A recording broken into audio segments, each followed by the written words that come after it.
Hello everyone. क्या हाल चाल है सभी बच्चों का। उम्मीद करते हैं कि जितने भी बच्चे हैं वो आइदर कॉमर्स स्ट्रीम से होते हैं या फिर वो साइंस स्ट्रीम के बच्चे होते हैं या फिर आर्ट्स के होते हैं। तीनों स्ट्रीम के बच्चे आप 12 पास करते हैं आप।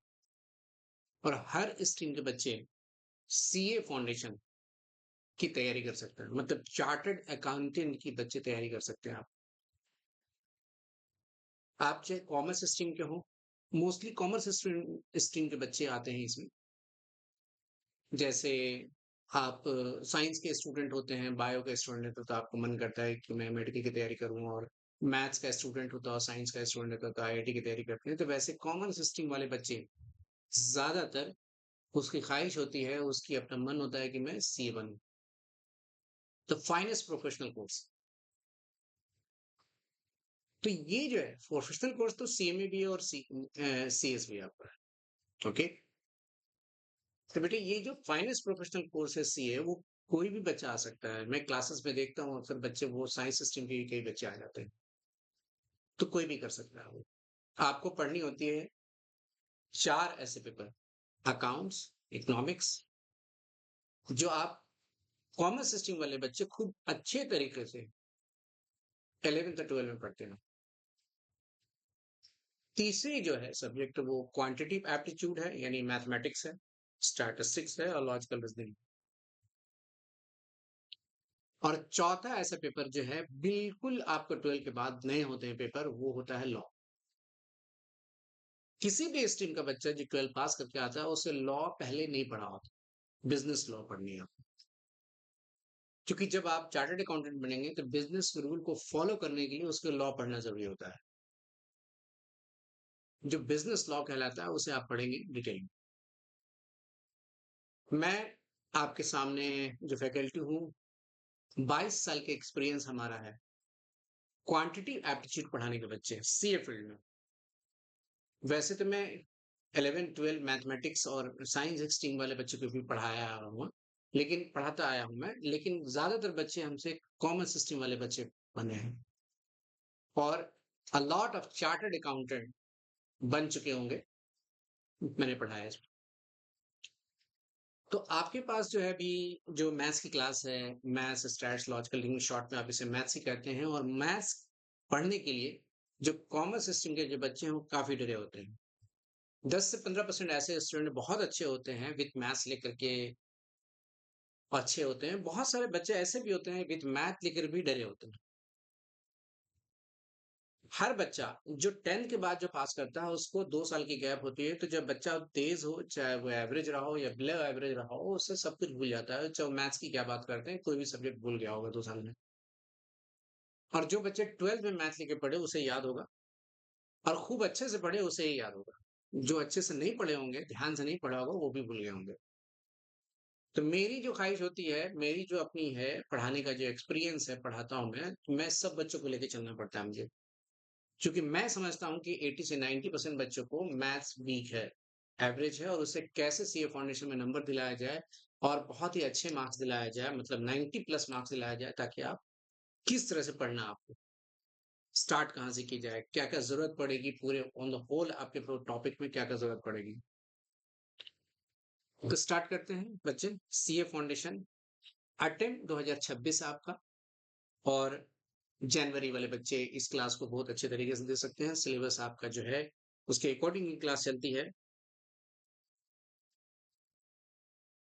हमारे पास जो है वो सीए फाउंडेशन में जो मैथ्स, तीन क्वांटिटेटिव एप्टीट्यूड बच्चे वहाँ तीन हिस्सों में बांट दिए जाते हैं।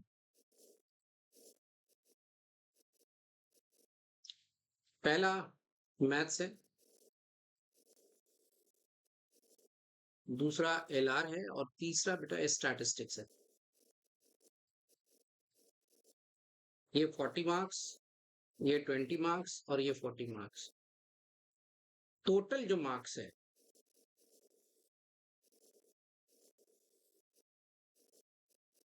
100 है। और आपके जो पास मार्क्स है, यानी हर बच्चे को क्वालिफाई करने के लिए, पास करने के लिए यहाँ पर कितने मार्क्स लाना जरूरी है? 40, 100 में। नेगेटिव मार्किंग है।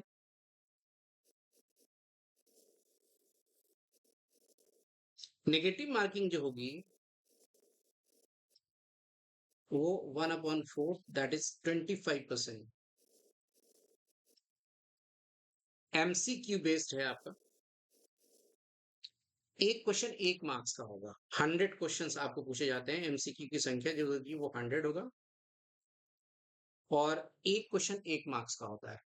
यानी आपको किसी भी तरह से दोनों मिला करके, तीनों टॉपिक मिला करके आपको 40 लाने होते हैं।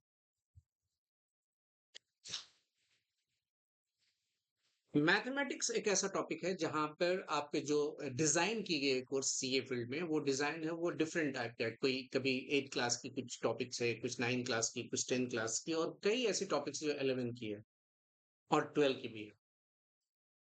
ठीक उसी तरह से स्टैटिस्टिक्स में आप 9 10 में जो पढ़ते हैं वो भी टॉपिक है, और बेटे जो 12 में पढ़ते हैं वो भी टॉपिक है। और कुछ ऐसे टॉपिक है जो आप न 11 में पढ़ते हैं ना 12 पढ़ते हैं, वो भी पढ़नी होगी। लॉजिकल रीजनिंग सभी के लिए कॉमन है, वो कभी पढ़ते नहीं आप।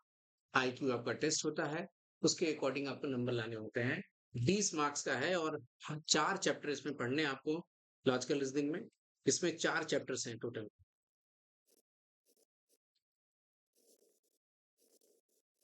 कितने चैप्टर्स हैं? 4। और इसमें चैप्टर की संख्या जो है वो है आपका 6। और इसमें चैप्टर की संख्या बच्चे 8 है। 8 चैप्टर्स हैं।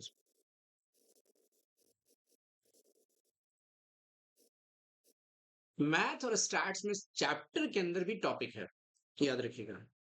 चैप्टर ही नहीं, उसके अंदर टॉपिक्स होगी। जैसे आप पहली चैप्टर जब पढ़ेंगे मैथमेटिक्स में, तो उसकी पहली जो टॉपिक आपको मिलेगी वो है रेशियो प्रोपोर्शन।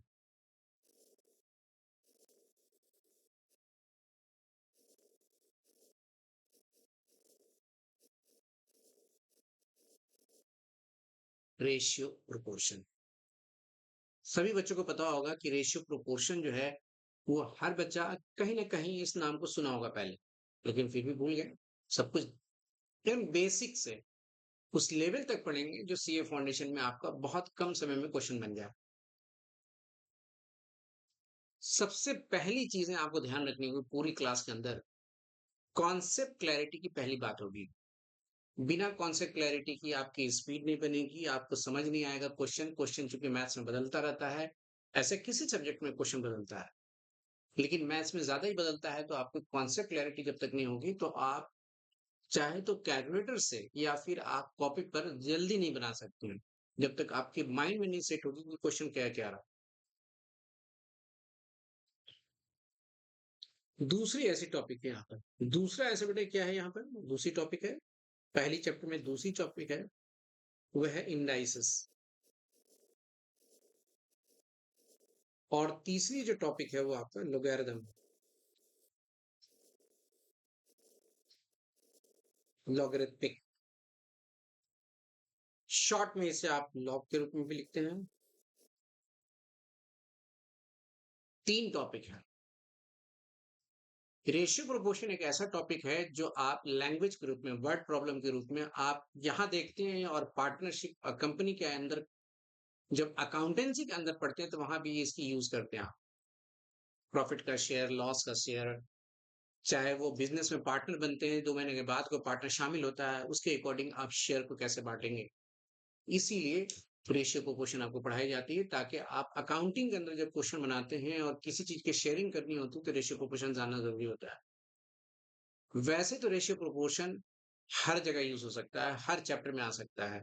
लेंथ और ब्रेथ की रेशियो हो सकते हैं, दो दो फिगर है उसके एरिया का रेशियो हो सकता है, 2 पर्सन है उसके हाइट के बीच की रेशियो हो सकता है, उसके वेट के बीच की रेशियो हो सकता है, पैसे के शेयर के बीच में रेशियो कंपैरिजन हो सकता है। ये सारी टॉपिक, ऐसा कोई ऐसा मैथमेटिक्स का टॉपिक नहीं होगा या दूसरे टॉपिक जहां पर आपको रेशियो प्रोपोर्शन नहीं दिया जा सकता है।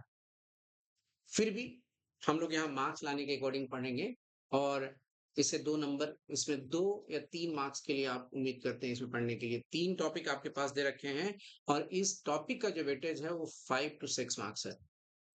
अभी का जो ट्रेंड है अभी, कभी 7 मार्क्स 8 मार्क्स भी आया करता था इसमें।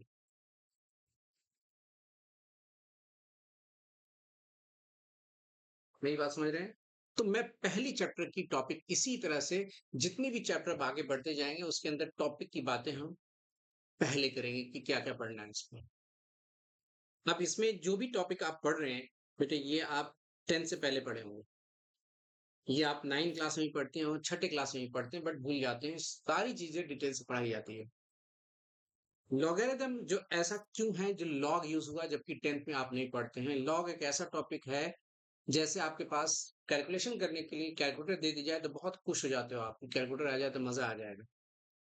ऐड कर लेंगे, सब्ट्रैक्ट कर लेंगे, मल्टीप्लिकेशन कर लेंगे, डिवीज़न कर लेंगे, रूट निकाल लेंगे। ठीक मैथमेटिक्स में मज़ा तब आता है जब आपको लॉग की थोड़ी जानकारी मिल जाती है तो। लॉग एक ऐसा है जहाँ पर बहुत सारे कॉम्प्लेक्स पावर को आसानी से बना सकता है और कई क्वेश्चन इससे सॉल्व होते हैं। इसलिए एक तरह का मैथमेटिक्स का कैलकुलेटर काम होता है कई चैप्टर का, इसको कैलकुलेटर भी कह सकते हैं आप थोड़ी देर के लिए। बिना लॉग के बहुत सारे ऐसे टॉपिक जो मैथमेटिक्स में चलना मुश्किल हो जाती है कभी-कभी, इसलिए पढ़ाया जाता है। तो वाइडली यूज़ है, सबसे ज़्यादा यूज़ इंडाइसेस की होगी हर हर चैप्टर के अंदर कहीं न कहीं इसका इन्वॉल्वमेंट होगी। लॉग का इन्वॉल्वमेंट कहीं न कहीं आपको मिलते रहेगी, ठीक है? और मैथमेटिक्स का बैकबोन कहलाने वाला जो चैप्टर है, जो आपका बैकबोन है, वो है इक्वेशन।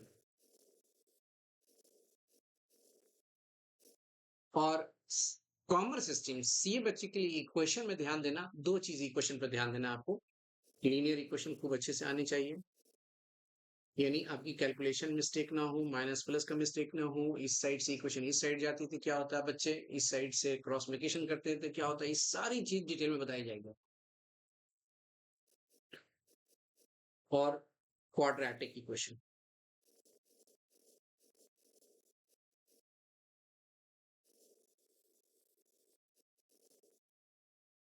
इक्वेशन में लीनियर इक्वेशन जो बच्चा जानता है और क्वाड्रेटिक इक्वेशन जानता है तो उसे मैथ में कहीं डर नहीं लगेगी और तीसरी टॉपिक इंडाइसिस उसे आता है तो बहुत कुछ डर खत्म हो गई उसकी। सर इससे पहले भी कुछ है? क्या इससे पहले कुछ जानकारी रखनी चाहिए? यस, जैसे बोर्ड मास में। पहले डिवीजन करनी है कि पहले मल्टीप्लिकेशन करनी चाहिए कि पहले सब्ट्रैक्शन या एडिशन, ये बोर्ड मास में कर। ये सारी चीजें हमें सिंप्लीफिकेशन के अंदर रखते हैं। हम थोड़े दिन के लिए, 1 महीने के लिए हमें कैलकुलेटर को हटा देंगे। 1 महीने के बाद आप पूरी तरह से आज़ादी से कैलकुलेटर का यूज़ कीजिए और कैलकुलेटर में बहुत कुछ ऐसी लिमिटेड चीज़ें हैं जो बार-बार आप कीजिएगा आपको याद हो जाएगी। एडिशन, सब्ट्रैक्शन, मल्टीप्लिकेशन, रूट कुछ ट्रिकी अप्रोच जाएँगे लॉग निकालने के लिए, चाहे वो स्क्वायर रूट या क्यूब रूट या फोर्थ रूट निकालने के लिए वो ट्रिकी अप्रोच कैलकुलेटर से जाएँगे या फिर एडिशन करना हो। कई बड़े-बड़े एडिशन स्टैटिस्टिक्स करना हो उसे आप ट्रिकी रूप में जाएँगे। तो एक लिमिटेड चीज़ है जो आप बार-बार 10 दिन करेंगे आप ये सीख जाएँगे। लेकिन आप बेसिक जिस कैलकुलेशन को आप कैलकुलेटर से नहीं कर पाएँगे, उसके लिए बेसिक नॉलेज होना चाहिए और बेसिक इसलिए नॉलेज भी होना चाहिए कि कैलकुलेटर का इस्तेमाल कर सकें। क्योंकि आपको पता ही नहीं कि ये क्रॉस मल्टीप्लाई करके इस साइड जाएगा तभी मल्टीप्लाई करूँगा या डिवाइड करूँगा, तो मुझे जब कॉन्सेप्ट क्लैरिटी नहीं है तो कैलकुलेटर का इस्तेमाल हम कैसे करेंगे बच्चे? ये सारी चीज़ें को डिस्कस क्वेश्चन के अंदर की जाएगी आप।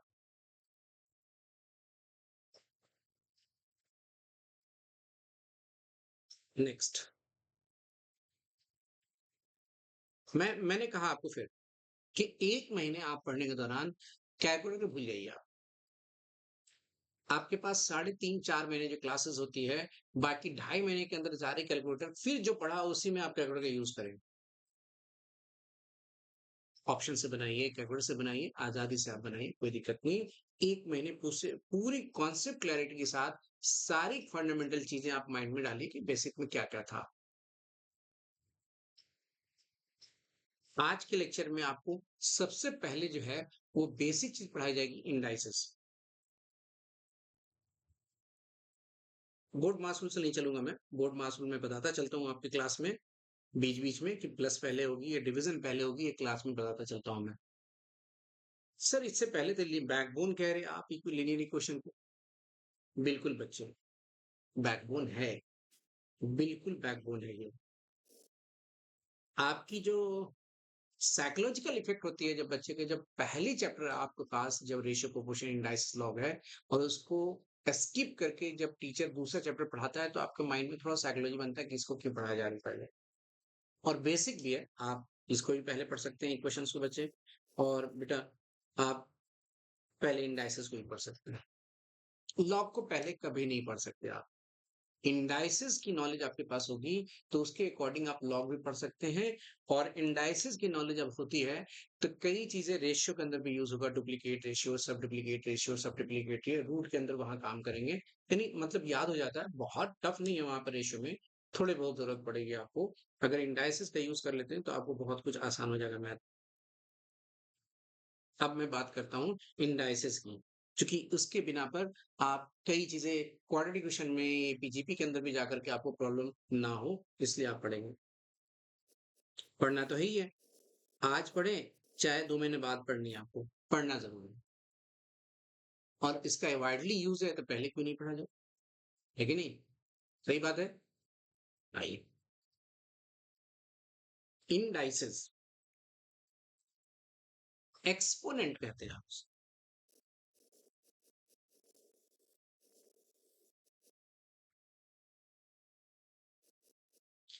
कोई भी नंबर, सेम नंबर को बेटा कई बार जब मल्टीप्लाई करते हैं आप तो वो पावर का रूप ले लेता है। कई बार आप मल्टीप्लाई करते हैं, आपने मल्टीप्लाई कितनी बार किया, 1 बार, 2 बार, 3 बार, 4 बार और 5 बार, तो 5 लिखोगे। अगर आप 10 बार मल्टीप्लाई करोगे तो 10 लिखोगे पावर। इसी चीज को आप 10 बार, 5 बार आप जोड़ते हैं तो आप ए की पावर 5 नहीं लिख सकते हो, बल्कि आप इसको काट करके आप 5 ए लिख सकते हो, मल्टीप्लाई कर सकते हो 5 से, पावर नहीं लिख सकते आप। तो पावर वाली चीज जो भी पढ़ेंगे उसको ही कहते हैं इंडाइसिस या एक्सपोनेंट। सेम नंबर को कई बार मल्टीप्लाई करते हैं वो एक्सपोनेंट बन जाता है। और एक्सपोनेंट इसमें ये कौन है, इंडेक्स, ये एक्सपोनेंट है। ये बेटे नेगेटिव भी हो सकता है, -5 भी लिख सकते हैं, डेसिमल भी लिख सकते हैं, फ्रैक्शन भी आ सकता है, कुछ भी हो सकता है, रियल नंबर होनी चाहिए बस। रियल नंबर में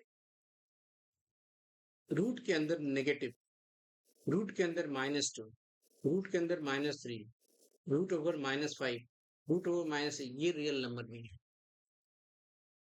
रूट के अंदर नेगेटिव नंबर छोड़ करके कोई भी नंबर आप लिख रहे हैं आप, वो रियल नंबर। रूट 2 लिख रहे हैं आप, रियल नंबर। रूट 3 लिख रहे हैं, रियल नंबर। रूट 5 लिख रहे हैं, रियल नंबर। रूट 6 लिख रहे हैं, रियल नंबर है। 2/3 लिख रहे हैं, रियल नंबर है। 0 लिख रहे हैं, रियल नंबर है। -2/3 लिख रहे हैं, रियल नंबर है। सारे रियल नंबर है एक्सेप्ट रूट के अंदर जो नेगेटिव। इट मीन्स कि पावर में रूट भी हो सकता है, बिल्कुल हो सकता है। पावर में नेगेटिव हो सकता है, बिल्कुल हो सकता है। बेस में नेगेटिव हो सकता है, बिल्कुल हो सकता है। तो ये पूरी जानकारी आप अच्छे तरीके से जब लेते हैं तो आपको मैथ में चलना आसान होता है और पढ़ना आसान होता है। और आपको लगता है कि मैं वन पहले अटेम्प्ट में मैं पास कर जाऊंगा।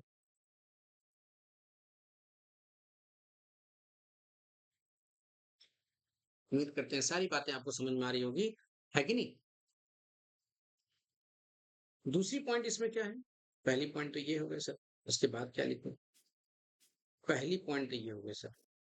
जो दूसरी पॉइंट क्या है इसमें वो देखा जाए, ए की पावर m इंटू ए की पावर n।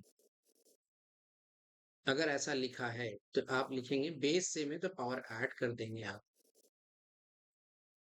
सर कैसे हो गया ये, समझ लीजिए इसे।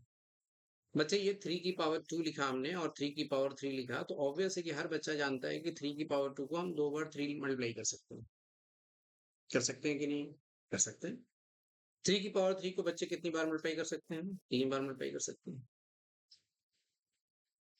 क्या बात क्लियर है? सर 3 बार मल्टीप्लाई किया, 2 बार मल्टीप्लाई किया, सभी तो मल्टीप्लाई हो गया सर। बिल्कुल सही समझ में आया। 3 की पावर 5 हो गया, ये भी समझ में आ गया। तो ऐसा क्यों करें? ये तो पूरी कॉन्सेप्ट क्लियर हो गई।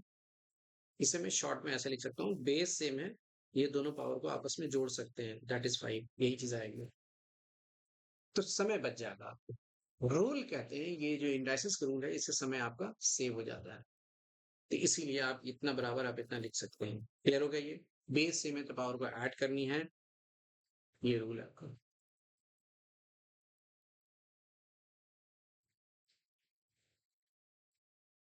नेक्स्ट, रूल नंबर थर्ड, बेटे ए की पावर m डिवाइड बाई ए की पावर n है, तो इसे आप लिख सकते हैं ए की power m minus n। Sir base same है, ऊपर जाके घटा के, घटाने की कुछ वजह तो रही होगी। देखो आपको रटना है, आपको याद रखनी है, कोई दिक्कत नहीं, याद है बना लोगे क्वेश्चन, लेकिन ऊपर जाके घटा क्यों? थोड़ी बहुत, चूंकि बहुत बड़ा रीजन नहीं देने वाला हूँ कि एक पेज बता रहे हैं सर, प्रूफ कर रहे हैं तब जाके समझ में आ गई, ऐसी नहीं है। आप 2-3, 10-20 सेकंड में समझ जाओगे कि कैसे ये आ रहा है बदल। अगर बच्चे 2 की पावर 3 लिखा मैंने और नीचे 2 की पावर 2 लिखा है, तो हर बच्चा ये जानता है कि इसे मैं 3 बार मल्टीप्लाई कर सकता हूँ, और सॉरी, और इसे 2 बार मल्टीप्लाई कर सकता हूँ और कैंसिल भी कर सकता हूँ और आंसर 2 की पावर 1 ला सकता हूँ। 2 की power 3, 2 into 2 into 2, right? 2 into 2 बेटा कैंसिल, 2 बचा। अब ये आपके पास, अब ये आपके पास क्या है? ठीक है, बेस सेम।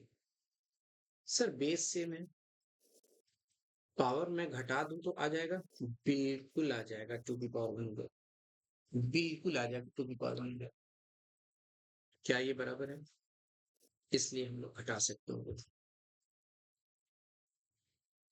तो ये रूल हो गया थर्ड क्लियर, थर्ड क्लियर हो गया रूल।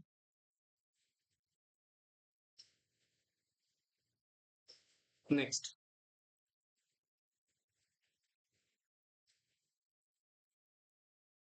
फोर्थ, अगर मैं ए की पावर m लिखूं और डिवाइड में बेटा ए की पावर m लिखूं, तो हर बच्चा बोलेगा सर वही चीज लिख रहे हो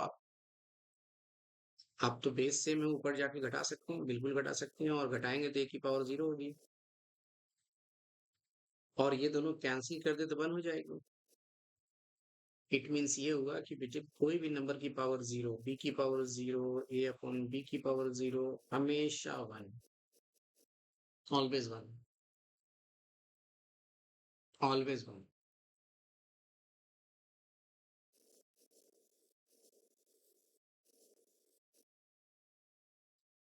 ऑलवेज 1।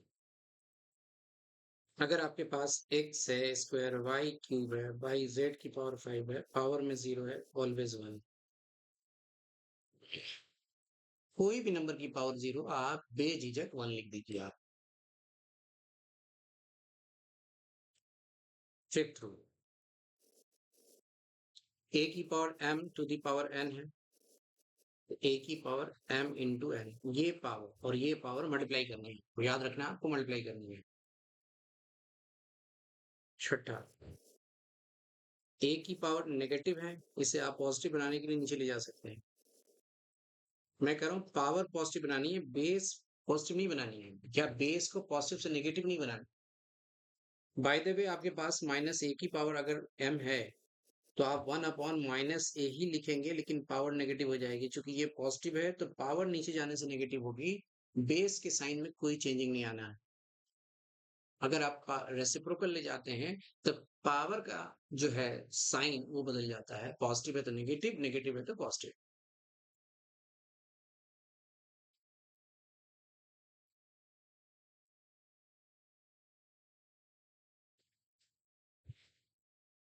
ओके, इससे एक चीज और साबित हो जाता है कि ए की पावर बेटा माइनस एम है और राइट साइड 1 बाई ए की पावर एम है। आप इसको क्रॉस मल्टीप्लाई करते हो तो ए की पावर माइनस एम इंटू ए की पावर एम लिख सकते हैं। बेस सेम है, आप पढ़े हैं प्यारे बच्चे, ये पढ़े हैं आप कि बेस सेम होता है तो पावर ऐड कर सकते हैं।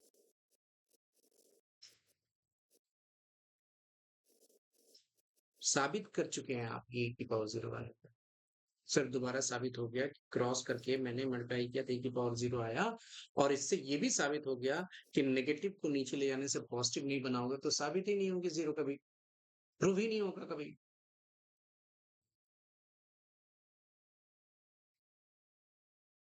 कॉन्सेप्ट की क्लैरिटी होगी, अपन हम लोग सब कुछ बढ़िया से पढ़ेंगे और समझेंगे कि मैथ्स है क्या और नंबर कैसे लाया जा सकता है, इंटरेस्ट कैसे बढ़ाया जा सकता है।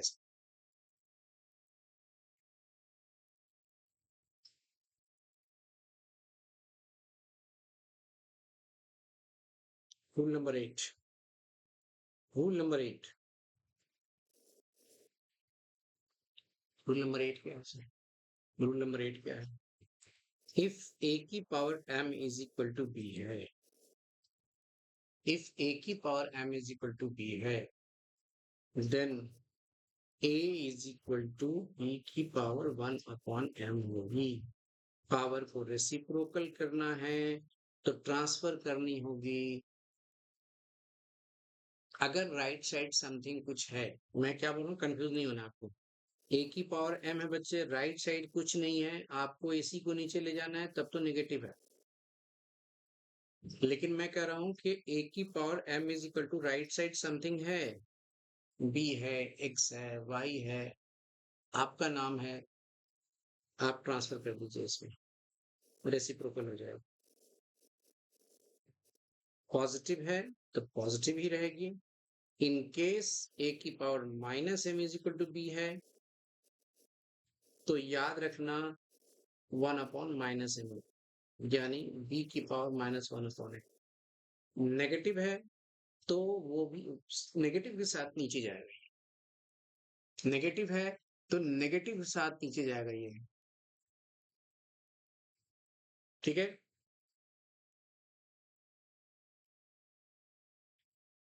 समझ गए होंगे। सर एक एग्जांपल बता दीजिए आप इस पर, समझ नहीं आ रहा मुझे क्या हो रहा है। चलो मैं एग्जांपल बता, स्कूल स्कूल के टाइम की याद आ जाएगी। X square is equal to 9, teacher बताते हैं स्क्वायर हटाओ रूट लगाओ। स्क्वायर हटाया रूट लगाया, स्क्वायर रूट ऑफ 9। रूट का मीनिंग होता है हाफ। Logic clear? पावर को ट्रांसफर करा तो क्या हुआ देख लो, रेसिप्रोकल हुआ कि नहीं। पावर को बच्चे अगर क्यूब इज इक्वल टू 9 है तो आपकी मर्जी की x इज इक्वल टू 9 की पावर 1/3 लिखोगे, that is cube root of 9। अब क्लैरिटी आ गई सर, हाँ अब समझ आ गया सर, स्कूल में पढ़ते थे और प्लस माइनस भी लिखते थे। मैं अभी साइन की बात नहीं कर रहा हूँ, मैं कह रहा हूँ कि पावर रेसिप्रोकल कैसे होगा ये समझाने की कोशिश कर रहा हूँ। क्लैरिटी? बिल्कुल, बिल्कुल क्लियर, बिल्कुल क्लियर। ऑनलाइन की क्लासेस आप करते हैं, रिकॉर्डेड लेक्चर में देखते हैं, तो आपको बहुत सारी क्लैरिटी बिल्कुल साफ, क्योंकि सामने नहीं होंगे अभी टीचर आपको बताने के लिए, तो आपको हर चीज एक एक चीज ब्रेक करके बताई जाएगी, तभी तो समझोगे आप रिकॉर्डेड लेक्चर में। क्लास में समझो कि टीचर बैठे हुए बगल में, इस तरह से पढ़ने बात।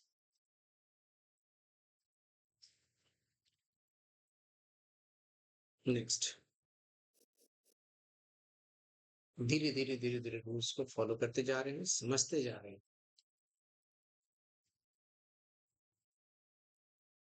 अब देखो बेटे, अब जो है टॉपिक पॉइंट क्या है, ए बाई बी की पावर अगर m है तो अब इसे रेसिप्रोकल बनाते हैं, ए अपॉन बी को बी अपॉन लिखते हैं, तो यहाँ नेगेटिव हो जाएगी पावर।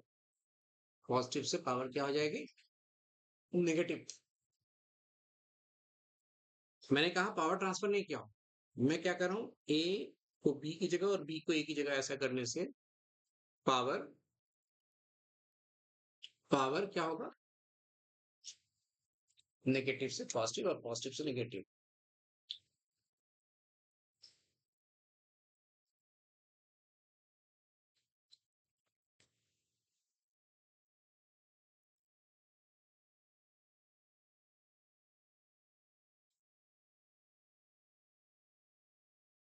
नेक्स्ट, अगर आपके पास, अगर आपके पास, इफ ठीक से,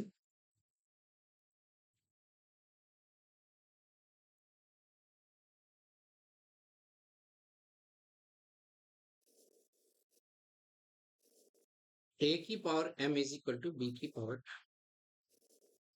ऐसा लिखा है,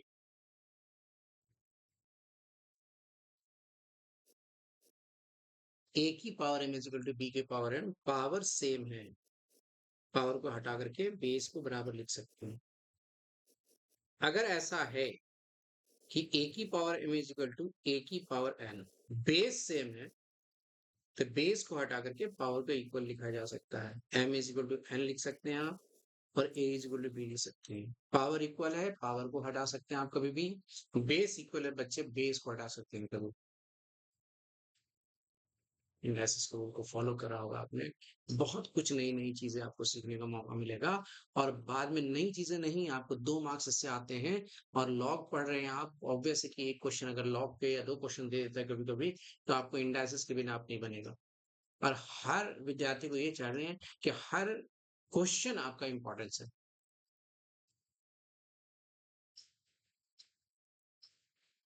ओके, ठीक है।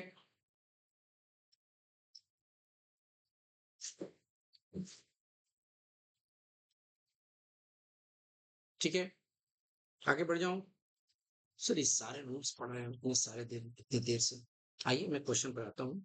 क्वेश्चन पढ़ने से पहले कुछ चीजें आपको, बेसिक चीजें और बताने की कोशिश करूंगा मैं अभी। जैसे 2 कितना होता है, 2 की पावर 3, 2 की पावर 4, 2 की पावर, कुछ ऐसे नंबर है जो फ्रिक्वेंटली यूज किए जाएंगे बच्चे। अगर इसको याद तो नहीं कर सकते, रटना नहीं है, कभी मैथ्स को रटना नहीं है, आप क्वेश्चन बनाएंगे, आपको सब कुछ याद हो जाएगा। 2 की पावर 6, 2 की पावर 7, अब 2 की पावर, दैट इज 4, 8, 2 की पावर 4 16, 32, 64 और 128। 2 की पावर 8, 2 की पावर 9 और 2 की पावर 10 तक अगर आपको याद है, तो याद रखिए आपकी स्पीड बहुत तेजी से आगे निकल जाएगी। अपने दोस्त, अपने कॉम्पिटिटर से बहुत आगे रहेंगे आप। कैलकुलेटर से नो डाउट निकाल सकते हैं आप, कैलकुलेटर अलाउड है, आप ले जा सकते हैं। लेकिन क्वेश्चन मैं कह रहा हूँ कि 1 महीने तक आप छोड़ दीजिए, आप सारी माइंड ही कैलकुलेटर बन जाएगी बहुत सारी चीजों का।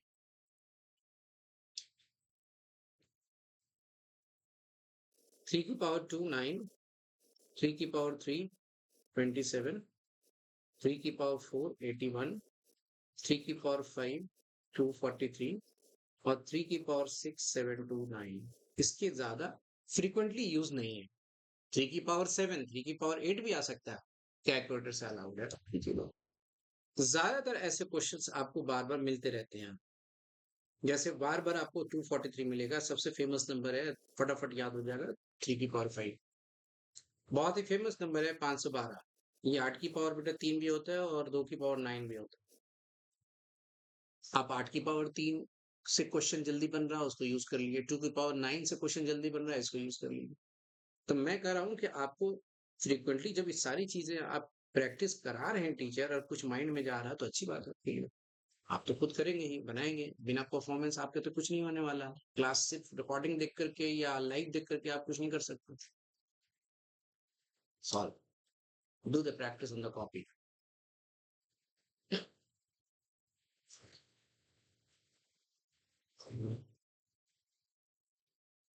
कुछ चीजें क्यूब वाली याद रखिए, क्यूब वाली। जैसे 2 का क्यूब याद होगा, 3 का क्यूब याद है तो अच्छी बात है, 4 का क्यूब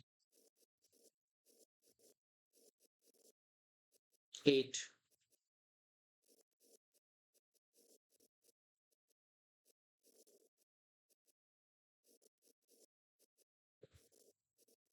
ये बहुत ही फेमस नंबर है, बार बार मिलेंगे एकदम, बार बार मिलना आपको। बल्कि ये मिलेगी आपको, और भी बता रहा हूँ मैं, रुक जाइए।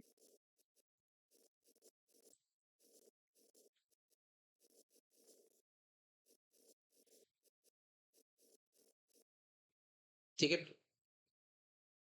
क्या मिलेगा,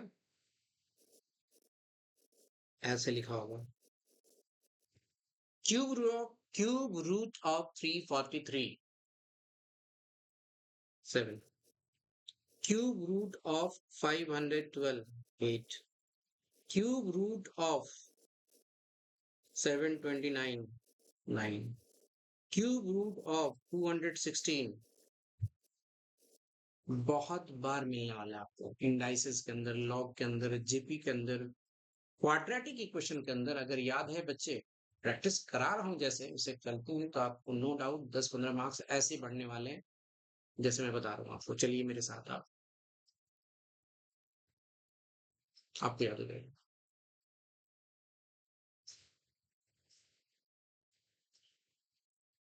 समझ गए? समझ गए? ओके। कुछ बेसिक चीजें,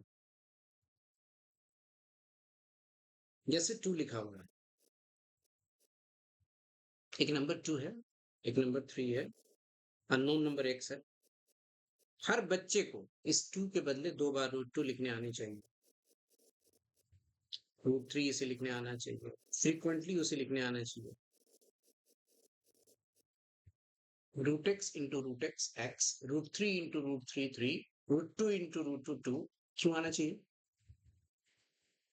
अगर आपके पास x अपॉन √x और इज इक्वल टू 3 लिखा है एक क्वेश्चन के अंदर, और आपको x की वैल्यू फाइंड करनी है, समझ आ गए हो क्या बोलना चाह रहे हैं?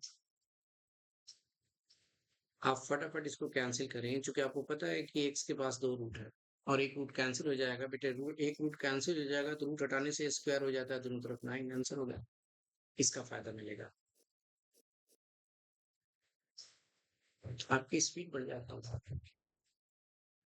कुछ ऐसी स्पीड बढ़ेगी कि आप मेंटली, ये यहाँ आर्टिफिशियल इंटेलिजेंस एआई है, उसको नाम है आर्टिफिशियल इंटेलिजेंस, नाम ही आर्टिफिशियल। गॉड ने, ऊपर वाले ने आपको ये जो है बनाया है ना, नेचुरल इंटेलिजेंस इसके पास है। हम इस पे जैसा बनाएंगे वैसा बनेगा। और बनाना क्या है, 4 महीने के लिए बनाना है, फिर तो आप इंटर में रहेंगे, फिर बोथ ग्रुप आप पास करेंगे, सी इंटरमीडिएट में, फिर बोथ ग्रुप आप फाइनल निकालेंगे।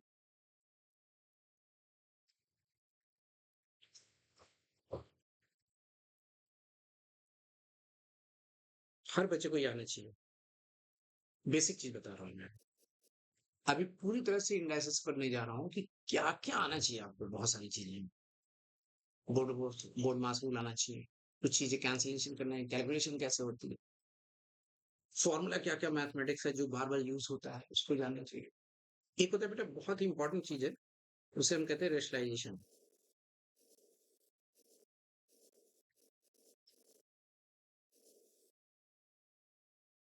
जैसे आपके पास है 1/√2, और कभी कभी आंसर नहीं मैच करता है, कैलकुलेटर से निकालते हैं 1/√2 की वैल्यू निकाल कर डिवाइड करते हैं, डेसिमल भी नहीं मैच करता है, वैल्यू निकाल देते हैं, आंसर मैच नहीं कर रहा है, लगता है आंसर नहीं है, नन ऑफ दिस लगाओ, या फिर ऑप्शन को चेक करो कैलकुलेटर से, जो आंसर नियरेस्ट होगी वो आंसर दो। अगर आपको रेशनलाइजेशन की आइडिया है तो हो सकता है कि इसकी जरूरत नहीं पड़े, कि कैलकुलेटर का यूज करने की जरूरत नहीं पड़ेगी, ऑप्शन चॉइस की यूज करने की जरूरत नहीं पड़ेगी, कंफ्यूजन माइंड में क्रिएट नहीं होगा। इसको कहते हैं बेसिक चीजें जानना। रेशनलाइजेशन ऐसी है कि 1/√2 है तो दोनों सेम नंबर से √2 से मल्टीप्लाई डिवाइड करना ही रेशनलाइजेशन कहलाएगी, that is √2/2। Maybe answer ऐसा होगा तो आप ऐसा आंसर देंगे, लेकिन जनरली इस टाइप के क्वेश्चन का आंसर, ऐसा क्वेश्चन का आंसर इसी रूप में दे दिया जाता है, 1/√2 या डेसिमल में। तो रेशनलाइजेशन में कौन सी ऐसी चीज पढ़नी चाहिए जिसके रेशनलाइजेशन करना जरूरी होगा? जैसे मान लो एक्स की वैल्यू 1/2 प्लस √3 है और आंसर मैच नहीं कर रहा। अक्सर ऐसा क्वेश्चन होगा कि 1/2 प्लस √3, दैट इज एक बार बीच में प्लस या माइनस हो, तो रेशनलाइजेशन कैसे करते हैं बच्चे? माइनस से, प्लस है तो माइनस से, डिनोमिनेटर और न्यूमरेटर से। इरेशनल नंबर को इरेशनल नंबर से ही रेशनलाइजेशन किया जाता है, साइन अपोजिट होना चाहिए। इरेशनल कौन है? 2 रैशनल है और √3 इरेशनल है। जितने भी रूट होंगे, चाहे √2 हो, चाहे √3 हो, चाहे √5 हो, चाहे √7 हो, चाहे √8 हो, चाहे √7 हो, सॉरी √10 हो, सब इरेशनल नंबर से। 2 प्लस √3 भी इरेशनल है, 2 माइनस √3 भी इरेशनल है। Yes sir. बट इसमें इरेशनल जो वैल्यू है वो एक्चुअली में √3 है। और रैशनल का पार्ट 2। तो मैं कह रहा हूँ कि जो इर्रेशनल का पार्ट की साइन पॉजिटिव है, तब नेगेटिव इर्रेशनल के पार्ट बनानी है आपको। अगर ये मान लो 1/2 माइनस रूट 3 होता तो आपको मल्टीप्लाई डिवाइड प्लस से लिखना होता।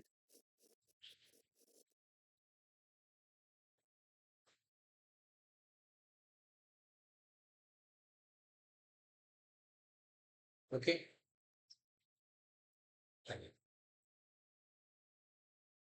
हटा दूंगा।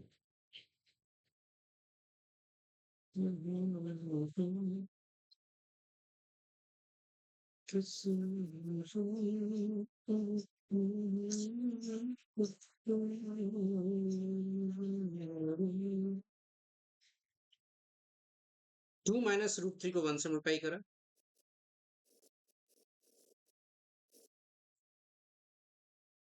a plus b into a minus B.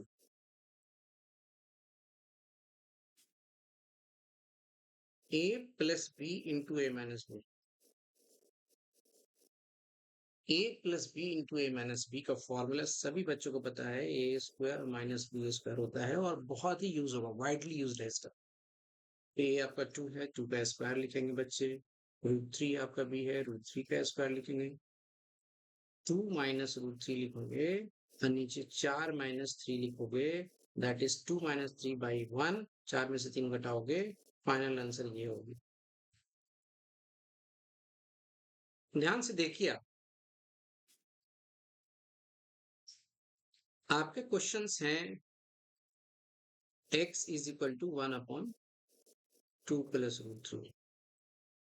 Suppose कर लो कि क्वेश्चन बना रहे हैं बच्चे और आपका आंसर 1/2 प्लस रूट 3 आ गया और आप रुके हुए कि इसके आगे क्या लिखूं, आंसर मैच करने लगे, कैलकुलेटर चलाने लगे, रूट 3 की वैल्यू निकालने लगे, दो में जोड़ने लगे, डिवाइड करना शुरू कर दिया, ऑप्शन से मैच कराने लगे, समय बर्बाद हो रहा। फटाफट आपकी माइंड में रैशनलाइजेशन की बात आया और देखा कि एक ऑप्शन ऐसा है, यानी इसका दूसरा रूप है ये 1/2 प्लस रूट 3 का मैथमेटिक्स में रैशनलाइजेशन के रूप में, रैशनल नंबर के रूप में दूसरा रूप है ये, अदर फॉर्म है। और ये अदर फॉर्म आया कैसे? रैशनलाइजेशन करने से। रैशनलाइजेशन हुआ कैसे? साइन पॉजिटिव है तो नेगेटिव से और नेगेटिव है तो पॉजिटिव। तभी तो आप आंसर मैच कराएंगे। अगर ऑप्शन में ए ऐसा है और आपको रैशनलाइजेशन नहीं पता है तो आप 1/2 प्लस रूट 3 छोड़ के आ गए, आप गलती हो गई। क्या ये बात सही है? क्लियर है कि नहीं? बेसिक सारी चीजें, ऐसी सारी बेसिक क्लास डेमो लेक्चर 1 चल रहा है अभी। मैं लगभग 1 घंटे की डेमो लेक्चर में आप दे रहा हूँ और ऐसे 2-3 डेमो लेक्चर के रूप में आप इंडाइसिस लॉ को समझ जाएंगे। कीप गोइंग ऑन, हमारे साथ रहिए। बहुत कुछ आपका नंबर दिलाने में मैं कामयाब रहूंगा आपके सामने, और मैथ्स की इंटरेस्ट दिलाने में ज्यादा कामयाब रहूंगा। आपकी पूरी, मेरी पूरी कोशिश होती है कि एवरेज बच्चे को 70 प्लस दिलाया जाए और एक वो बच्चा जो मैथ्स पढ़ के आ जाए 90 प्लस दिलाया जाए। हमारी तरफ से पूरी कोशिश रहेगी। आप अगर मेरे साथ हैं तो फिर तो क्या बात है। आज की डेमो लेक्चर यहीं तक। विजुअलाइजेशन तक का मैंने पूरी समझाया, मैंने इंडाइसिस के रूप में। हम लोग इंडाइसिस की पूरी डिटेल में, पूरी एक एक 1 बाय 1 आईसीआई मटेरियल फॉलो करेंगे, हम लोग प्रीवियस ईयर क्वेश्चन फॉलो करेंगे, मॉडल टेस्ट पेपर फॉलो करेंगे, टॉपिक टॉपिक के हिसाब से। मैं वैसी चीजें पढ़ूंगा कि आईसीआई मटेरियल के पैटर्न के हिसाब से क्या क्वेश्चन है, क्या इस पर सवाल है और कैसा सवाल है, उस तरह से सवाल करेगा। जैसे इंडाइसिस खत्म होगी तो लॉग की तरफ जाएंगे। लॉग खत्म होगी तो चाहे तो आप रेशियो प्रोपोर्शन पहली टॉपिक कंप्लीट कर लें, रेशियो प्रोपोर्शन, और नहीं तो फिर इक्वेशन के अंदर जाइएगा। खूब अच्छे से इक्वेशन को समझिए बिना कैलकुलेटर हेल्प लिए 1 महीने। उसके बाद आपको फ्री अलाउड है, पूरी कैलकुलेटर की ट्रिक सिखाई जाएगी, एडिशन सिखाया जाएगा। अब फिर सब कुछ कीजिए, क्योंकि मैंने सारी बेसिक रूल पढ़ा चुका हूँ। अभी बोर्ड मास रूल भी बाकी है, समझिएगा इस चीज को। Okay, thank you, thank you for joining class. Next demo lecture आपको दूसरी वीडियो में मिल जाएगी। ओके।